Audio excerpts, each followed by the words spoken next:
Whoa, whoa, whoa. It is out of control, ladies and gentlemen. This just in.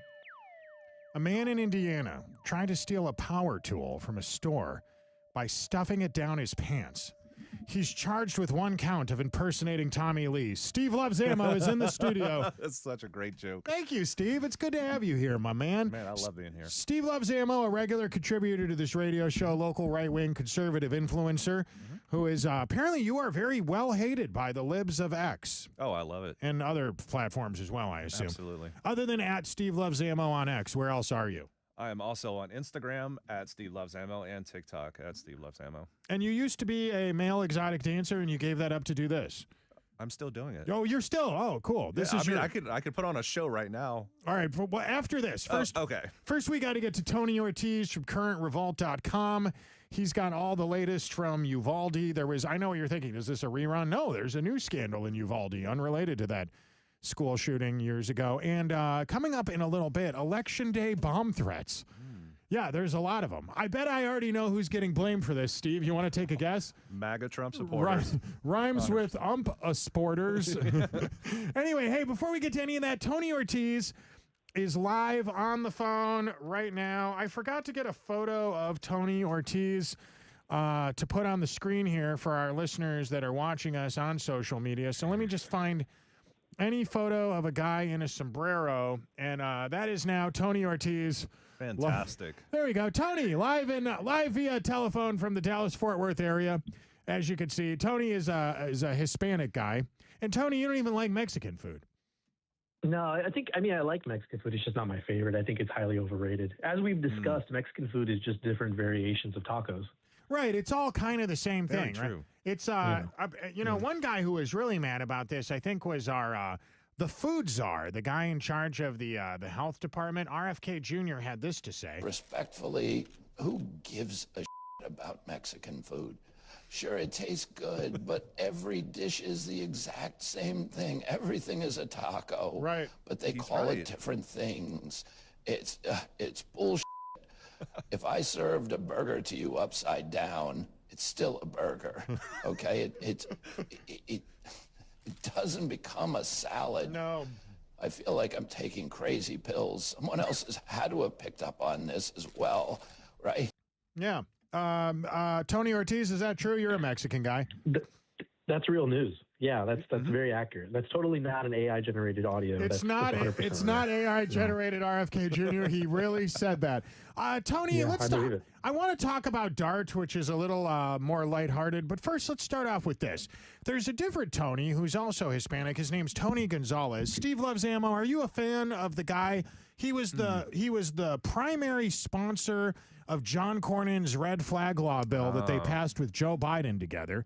And are you probably love Tony Gonzalez? Oh, absolutely. Is it opposite day? A guy named at Steve Loves Ammo, probably not a big fan of Tony Gonzalez. Basically, Tony Gonzalez is the textbook rhino, certainly, and no chin, no jawline to speak of at all. Makes sense. But somehow he still gets ass. Sorry to be...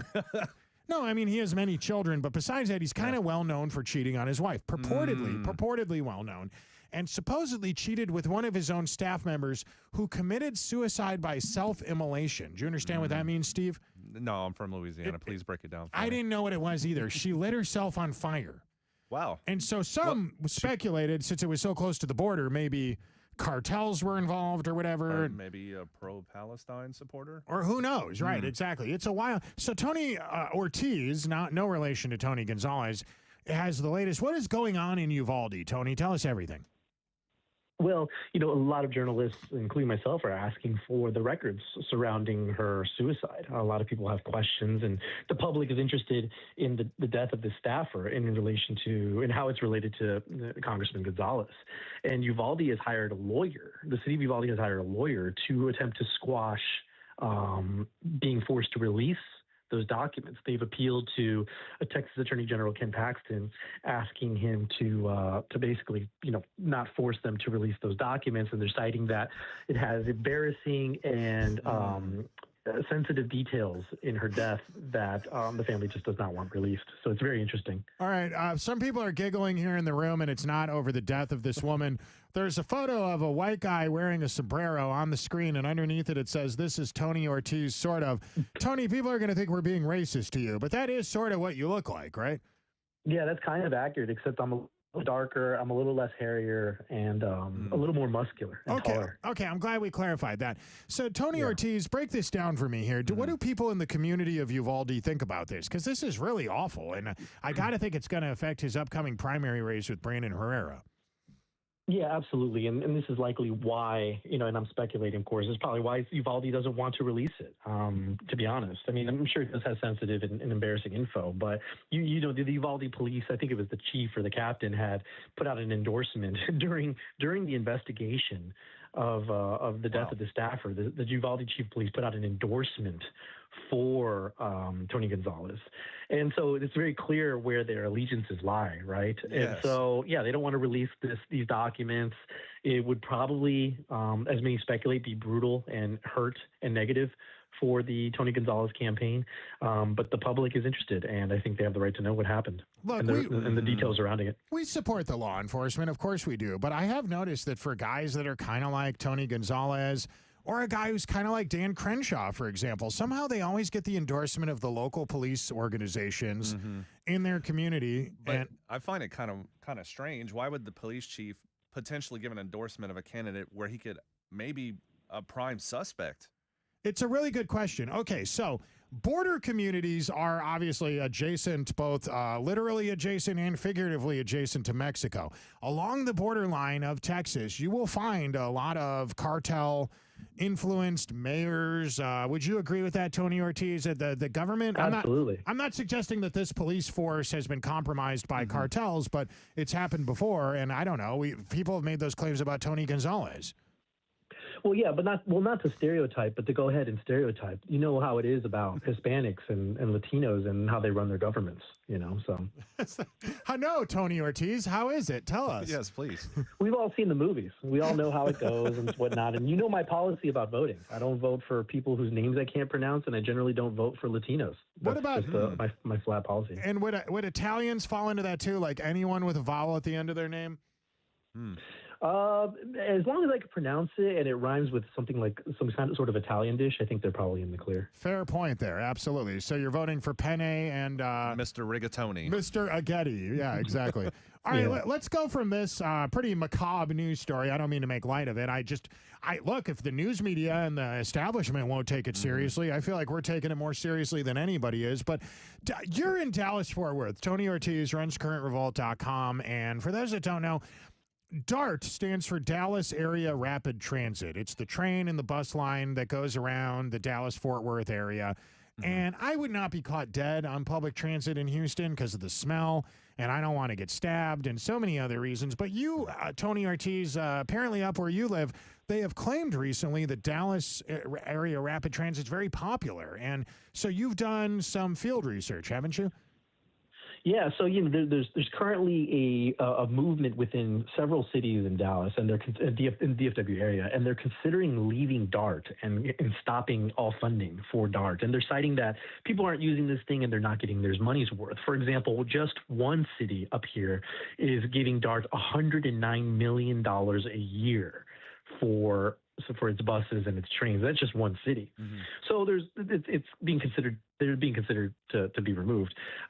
I decided to ride the DART all day yesterday, the trains and the buses, and it was not a dangerous experience. But the only reason it wasn't dangerous is because nobody was on it. It was very empty, and it was of the people that were there. Did have some smells. There were some homeless riding. Nobody checked my bus fare or my bus ticket that I had bought or my train ticket that I bought. But it was overall just a very dead, lonely day because nobody was using the public transport. I was just trying to put a map of DART up on the screen, and I realized it was Dublin Area Rapid Transit. I didn't know that there was a Dublin Area Rapid Transit. Is it possible that when people said DART had a lot of traffic, that's what they were talking about? Maybe they were just confused, Tony Ortiz of CurrentRevolt.com. It could be because I imagine the Dublin area rapid transit's probably being used because nobody's using Dart up here. There are some people using it, but Dart has this program called GoLink, and I had no idea it existed until yesterday when a gentleman told me he was using Dart's system to give him a private ride to the hardware store and then a private ride home. It's kind of like an Uber, and he pays $3 a day to be able to use it, and it drives him anywhere he wants in the city. Incredible. Here in Uptown, Steve, have you seen we have these really expensive bus stops all up and down Post Oak Boulevard. Have you seen those? Yes. They cost millions of dollars a pop to build. I mean, millions of dollars. Right. And nobody rides this bus. And when they originally built them a few years ago during the pandemic, they built them the wrong size. So they had to tear them all down and rebuild them because the buses wouldn't fit in them.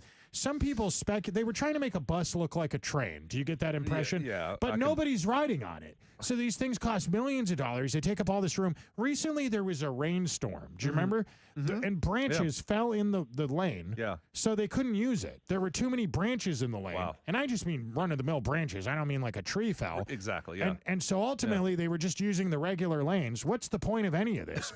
I speculate a lot of this. Somebody's greasing the treads, if you will. Somebody's getting paid. Someone's getting. True, yeah. It's money for somebody. It doesn't matter if they need it, right, Tony? Somebody wants to spend money on this because it's profitable for someone who's friends with the local elected officials. Yeah, I mean, it's, who knows who's really profiting off of this stuff. All I know is that nobody's using this thing. It's requiring a lot of taxpayer dollars from multiple cities. And people are just questioning, like, what are we paying for? What are we getting out of this? And I think that's the case with a lot of these government programs or government-backed programs or, these public transport systems. And the left will continue to say that, these are very, very important. People's lives depend on them. And thousands of people use this system every day. And it just doesn't that was not my experience, right? It's typically the non-taxpayer that is actually using these services. Like the taxpayers, they're not using this. No, it's illegal immigrants for sure. Oh, yeah, absolutely. Somebody's riding this thing to Home Depot where they can get some contract work. Hey, real quick though, Tony, we're almost out of time here. We needed to break like a minute ago. And a congressional candidate got kicked out of an SMU football game last weekend. Is that right? Yeah, this last Saturday, a congressional candidate who's running in TX30 was kicked out of an SMU game, and this guy's running as a Republican. He's a black guy that's running as a Republican, and he claimed that he didn't do anything wrong. And what's kind of funny is we were looking through the video and looking through comments and researching all this, and he was sitting in the SMU family section. So SMU's colors are I think like burgundy or dark red. The Mustangs? Yeah, and blue. And he was wearing the opposing team's colors in the SMU family section. And he tried to do this to play coy by saying it was a UTD shirt. And SMU was playing the Miami Hurricanes, and they both share the same school colors. And he was apparently cheering for the opposing team in the SMU family section. The police asked if they could just pull him aside to talk to him. He decided to play YouTuber and get all sensitive about it. They eventually just asked him to leave, and he left in a big huff puff. And he's claiming that somebody recognized him and called the police on him and had him removed. And it's very absurd. Steve, you got anything here? I'm trying to wrap my head around this whole situation. About how could there be a black Republican getting kicked out of a college football game? Well, it wasn't the mayor of Dallas, was it? Mayor of Dallas, no. Isn't the mayor of Dallas a black Republican, right? In that? Yeah, now he is. He's trans Republican. He just converted recently. That's amazing. Oh my God. Steve, any questions? No, so he was removed because allegedly someone recognized him because he's running as a Republican at this football game, and they're saying there stands the reason why they removed him is because he was wearing the opposing team's colors? Yeah, he's claiming, and again, he's running against Jasmine Crockett in a D+25 district. So not a real candidate by any means. No, he's not a real candidate. He's not a real candidate. And a little peek of the story, I went to visit him yesterday, and I pulled his financials. This guy spent like $6,000, $7,000, $8,000 on new flooring for his office. Wait, what? Campaign funds. Yeah. I'm not joking. Like a George Santos. That is so close.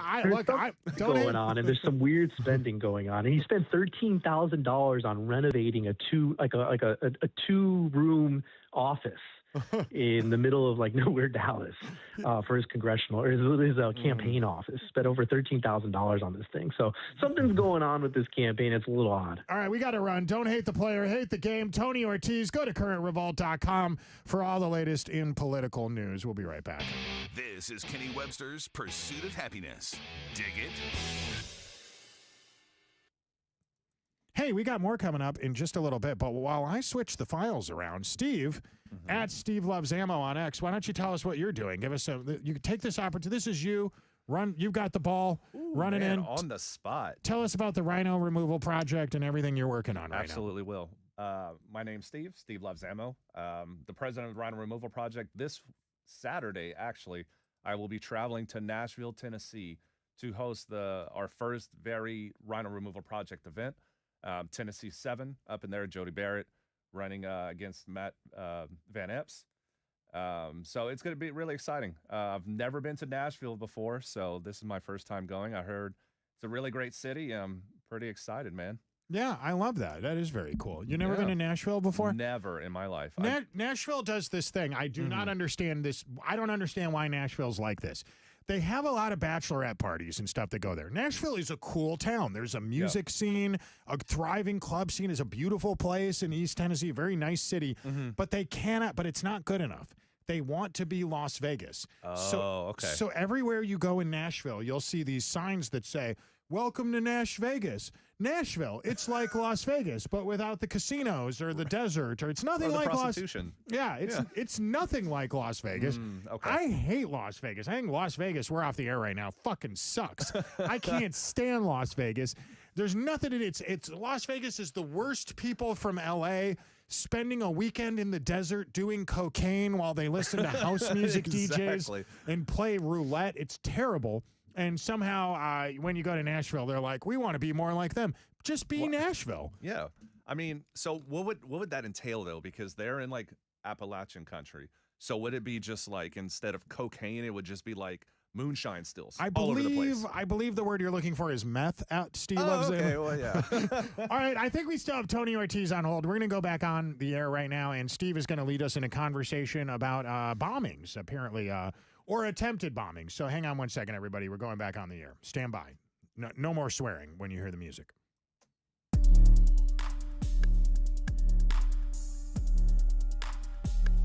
you hear it?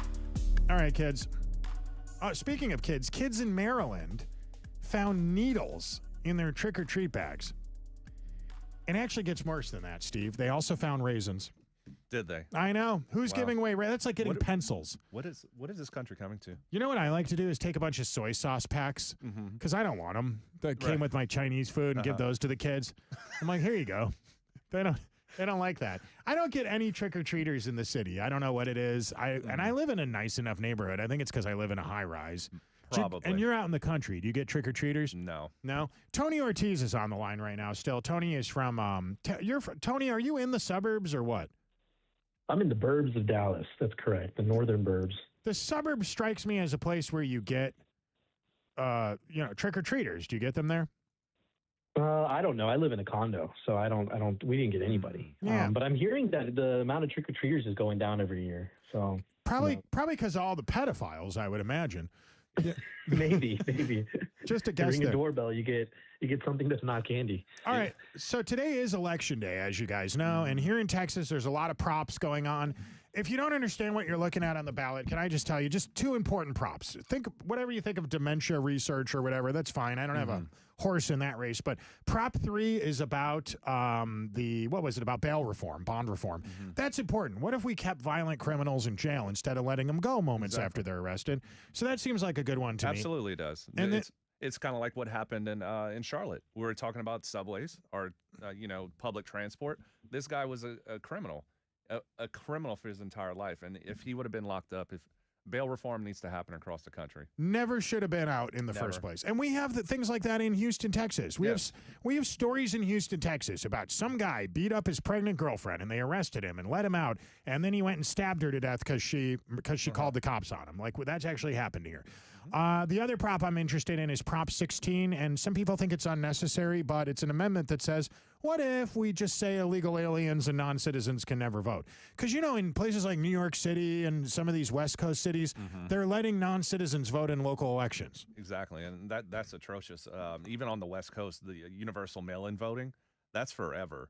And in my opinion, on the West Coast, like California, Oregon, Washington, I think they're pretty much lost. Doesn't it blow your mind that people are like, well, why would someone cheat in elections? It's not that important. People cheat in poker games. They cheat in they cheat in chess matches, right? Right. Did you hear the story about the chess controversy? The chess match championship, I think, was a year or two back. This guy put forgive me, Tony and Steve, and any women that are listening, a marital aid in his rectum that was remote controlled. Yeah, SOS vibrations. Tony, do you remember this news? Tony, do you remember this news story? Oh. So he was accused of doing that. So then when they played another game against the guy, they had a rematch. He was using it. Someone was sending him signals about strategy, like wow, Morse code using. Okay, this is the first time I'm hearing Morse this. code. There you go. Well, that was what the accusation was. So Right. then when they had a rematch, the guy forced his opponent to do a rectal exam to prove that he didn't have anything in it. Grab your ankles. So whether it was true or not, you have got to admit. Crazy. Quickly switching topics here. Tony and I have been watching the elections all over the state of Texas. But Steve, you have been monitoring what's going on in New Jersey right now. Can you give us all the details about the bomb threats? Well, I don't have many details, but I do know that there were 7 alleged bomb threats, and they're in Republican strong counties in New Jersey. Which means, obviously, if they're trying to blow It's up MAGA. polling results, yeah. Dude, 100%. Obviously, if they're trying to prevent right-wingers from voting, it must be other right-wingers. I guarantee you, without even checking, that's already what the narrative is, Steve. Yeah, I don't even. It's so repetitive that it's almost like we know what they're going to say before they even say it. So It is really lazy. See, I thought that this morning when Dick Cheney died. I said, any minute now, someone's going to blame Israel for this. Tony Ortiz, you're Hispanic. Have any of the Hispanics for Trump blamed Israel on Dick Cheney's death? I'm sure it's happening. You know, like there's always some conspiracy theories. People are blaming Israel for Charlie Kirk's death and other things, and it's just it doesn't surprise me. But yeah, I'm sure somebody out there is blaming Israel or some other country for whatever this Steve, is. do you do Polymarket at all? I monitor, yes. You monitor it, okay. Yeah. But you're not a degenerate gambler? No, not degenerate. No, Tony, you're a degenerate, right? I am a degenerate, but not into the gambling arena. But I have dabbled in political gambling. Okay. As somebody that gets kind of the key info early on what's happening sometimes. Polymarket, I actually think it was one of the two of you that told me this, that Polymarket said Curtis Sliwa had a chance of winning a week or two ago. Was that you, Steve? Yeah, that was me. Apparently they've changed their mind. Yeah, and I think they're up to between 94 and 96% chance that Mamdani's going to take You it. nailed it right to it's 94. The Polymarket billboard displays 94% odds of Zoran Mamdani in New York City mayoral election. So there is a chance. Your options are the weirdo in the beret, the creepy sexual predator, or the communist Muslim. Yeah, I mean, so you have 3 options in New York City. You have Curtis Sliwa that wears a beret all the time. And I think he was born with the beret on his head. Right. Then you have Andrew Cuomo, weird nipple ring guy, grandma killer. Obviously. Slow communism. Then you have Mamdani, fast communism, absolute radical. All right, someone in the comment section right now, Conservative Pen, is telling us that Mamdani is blaming Trump for the threats. I don't know if she's kidding or being serious, but it does have elements of truthiness to it, doesn't it? Yeah, I mean, it's almost like Babylon Bee is like actual news. Yeah, it's actually that bad now. Yeah. It really is. You know what else is remarkable about all this with the government shutdown going on? Tony, did you guys have trouble at the airports up there in Dallas? What's the word? You know, I haven't heard anything here in Dallas. The last time I took a flight was maybe like 4 weeks ago, and it was fine. I don't remember if that was before or after the shutdown, but it was fine coming in and leaving. But yeah, I'm hearing across Houston and Austin that there's a lot of slowdowns, but nothing here in Dallas, as I heard. The SNAP benefits is a consequence of the government shutdown. Yes. The long lines at the airport is another consequence. Flight delays is a consequence. There's another more interesting consequence I've noticed, and it involves McDonald's. You know, the pennies went away. All of this relates, if you think about it. I mean, of course it does. Inflation is caused by government spending. Would the three of us agree on that? Yes. That's what Milton Friedman says, that people will tell you, oh, corporate greed. No, it's government spending. Printing out fiat currency with no backing is what causes inflation. And you go back to the gold back standard, but anyways. If there was less currency, the cost of things would go down because the money would have more value is the point, right? Yeah. Exactly. So all that being said, for the first time in American history, a unit of American currency just became irrelevant.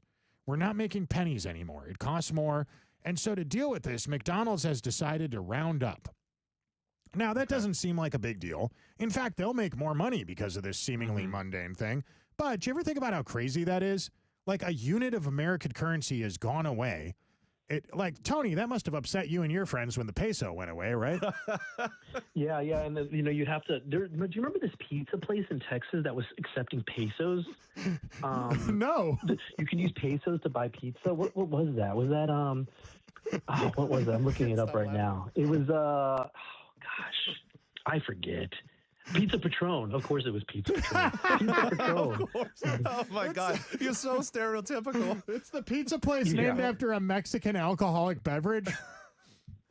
Pizza Patron was accepting pesos as a form of payment in the state of Texas, yes. Wasn't there a thing called, what was Herman Cain's pizza place called? Godfather Pizza. Did you ever think about how weird it was that a black guy from Atlanta? Yeah, Godfather's. That place is amazing. Is it good pizza? Yes. But isn't it kind of weird that a black guy from Atlanta was a CEO? I mean, because he's black. Well, I mean, because he's not the godfather of anything. I mean, he might self-identify as an Italian mobster. Look, don't get me wrong, guys. I love me some Herman Cain. I think he's a great guy. What was his catchphrase? Does anybody remember? I don't remember. Tony? I don't remember. I really thought you were going to say I love black people. Shucky Ducky. Come on, Shucky Ducky is a good. That is a good catchphrase. Tony, what's your catchphrase before we go? It's not appropriate for the air. I'll just say everything is fake until proven otherwise. Wait. Actually, he does have you do have a good theory though about politicians though. Can you explain that one? Yeah, the Ortiz first rule of Texas politics is everybody is gay and or cheating until proven otherwise. And honestly, it is often that's been true for a lot of things. Yeah. What did Giovanni Capriglione get accused of, Tony? He got accused of paying a exotic dancer for an extramarital affair for years. And dance around this without getting too dirty. What was the alleged? Give the deets. What was alleged about the cookie dough, Tony? There was alleged that some bodily fluids had been desired to be put into cookie dough and served to children at a bake sale. No, that was alleged. It was alleged. That was what she claimed. The weirdest thing about that, it is possible that was just made up. Like women have made up crazier things than that to try to make a guy look bad. Women will do that. In his defense, she claims that he just talked about wanting to do this, not that he ever actually did it. All right, so it's election day. Before we get out of here, any predictions today? Apparently, Virginia, we're going to lose. And did you know this about Virginia? One term for every governor. Did you know that? And the person who almost always wins the governor race in Virginia is in the opposite party of whoever just won the presidency. Louisiana. That's like Louisiana. Yeah, Louisiana's like that. Well, when they had John Bell Edwards. That's true. It was right after Trump won, but it was 3 years after. But similar, you're right. Virginia's is a year after the presidential race. And then in New Jersey, does anybody here actually think the Republicans win in New Jersey today? One thing I think is working for them that actually could help them out is all these people fleeing New York City right now. People that want to get the hell out of New York. But are they registered to vote in Jersey? Probably not in time to do it. No. Yeah, probably not. Yeah, I am really excited about New York City and Mamdani. He's going to win, and it's going to be an awesome, kind of political experiment to see a major city get exactly, and the Democrats get exactly what they wanted. And so seeing the results of this a year from now will be something awesome to point to. So I'm excited. It gives a lot of, I imagine the whole turnout or the end results for New York City are going to be an absolute disaster, but it will give Republicans and conservatives a tool to point to and say, you got what you wanted. You got what you've asked for. Look at New York City. Don't do that here. And so I'm excited for that. They also do have an inverse talking point as well. What's that? Because Donald Trump yesterday on Truth Social stated that if Mamdani wins, that the majority of federal funding will be cut from that city. Really? Yeah, okay, I'm okay with that. That's fine. It's kind of like the thing in Nigeria. Trump said either do something about the Christians that are getting murdered in Nigeria or we cut off all aid to your country. Now, I don't want to give them aid, but I also don't want the Christians to get murdered. So either way, it seems like it's kind of good for reasonable people, right? No, yeah, absolutely. I think it's over 100,000 Christians that have been persecuted over the last few years. Tony, you're America First. What do we do about Nigeria? We stopped caring about it. We stopped giving the money. We stopped giving all these foreign countries money, and we start giving it back to our citizens. Pete Hegseth wants to go in there and fight everybody. Is that because he hates Muslims, blacks, or he just wants to fight? I hope it's just because he wants to fight. Because that's the only reason I'd want to go to war. I just want to fight. I'm just a little bored. Boko Haram's an issue in Africa. That should be a special forces operation, in my opinion. Doesn't Boko Haram sound like it would be a weird dish on a Vietnamese menu? Like, do you want the banh mi, the pho, or the Boko Haram? Like, ooh, I can't have Boko Haram. I have a gluten allergy. It's just an intolerance. Let me get one Boko Haram, but really light on the haram. Yeah, not too much haram, please. Extra Boko. The haram gives me diarrhea, unfortunately. All right, so Trump may be forced to close parts of U.S. airspace if shutdown lasts into next week. This, according to Rachel Duffy's husband, who, as you know, is the transportation secretary. He said, if you bring us to a week from today, Democrats, you will see mass chaos. You will see mass flight delays. Nobody wants to talk about this, but Ted Cruz, who's actually in the Senate, thinks the shutdown will end before the end of this week. Is that still, has he given up on that? Has he issued a retraction to that? What are you, Tony, you're Hispanic. You talk to Ted Cruz almost every day. What is he telling you? He's not telling me anything. If he told me some stuff, I'd probably put it on. I'd probably go to the betting markets. If I had to guess though, I think the shutdown continues. I don't think it ends next week. What is Well, now I want to know. What is Polymarket.com saying? What is Polymarket? There's apparently a Polymarket bet or something. Maybe it's not Polymarket. It's another one of the more degenerate gambling sites. There's a bet going on whether or not Donald Trump will say the N-word before the end of the year. Oh my God, that's a. Yeah, disavow, but it's a thing. What's the over under? I think the score. I think the spread's pretty good in favor of him saying it. Really? Which is interesting. Yeah. I have to admit, I'm curious there. If Trump were to say that word, I have a recording. Yeah, what's the payout? Yeah, that's what I'm saying. Yeah, what is the payout on that one? Well, in the meantime, let's see. There's a 13% chance the government shutdown ends in the next few days here. So not very good there. The best odds are that it takes another 9 days, that it lasts 16 more days, puts us at 37%. Do you guys believe that? That one's kind of difficult, man. I don't know. Seems unlikely to you guys. All right, what if I could get? I'm caught up on this bet. I googled it. There's a 22%. The odds are there's 22% chance he'll say it before the end of November. All right, what if I could get him to say it before the end of the show, Tony? What would you pay for? What would you pay? I think $42,000. That would be huge. You'll give me. What would you pay me if I could get Trump to say it before? What would I pay you? Yeah.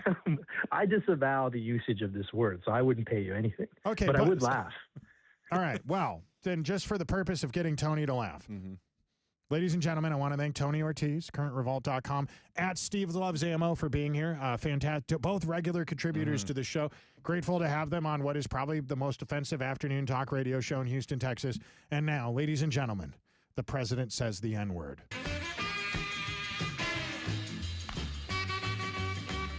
The N-word. I'm not proud of it. Have a good one, everybody. We love you. You are listening to the Pursuit of Happiness Radio. Tell the government to kiss your ass.